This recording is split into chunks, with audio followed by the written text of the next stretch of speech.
29 Disember 2008, pemasyhuran Tuanku Muhriz Ibni Almarhum Tuanku Munawir, Tunku Besar Seri Menanti sebagai Yang di-Pertuan Besar Negeri Sembilan ke-11.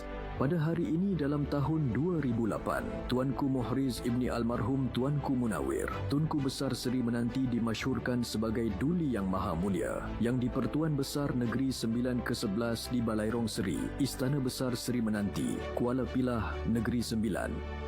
Pemasyhuran baginda dibacakan oleh Yang Teramat Mulia Datuk Kelana Petra Datuk Haji Mubarak bin Doha, Undang Luak Sungai Ujong bagi menggantikan almarhum Tuanku Jaafar Ibni Almarhum Tuanku Abdul Rahman yang mangkat pada 27 Disember 2008. Sejurus selepas istiadat pemasyhuran ini dijalankan, upacara pemakaman almarhum Tuanku Jaafar diadakan dengan penuh istiadat di Makam Diraja Seri Menanti, Kuala Pilah, Negeri Sembilan.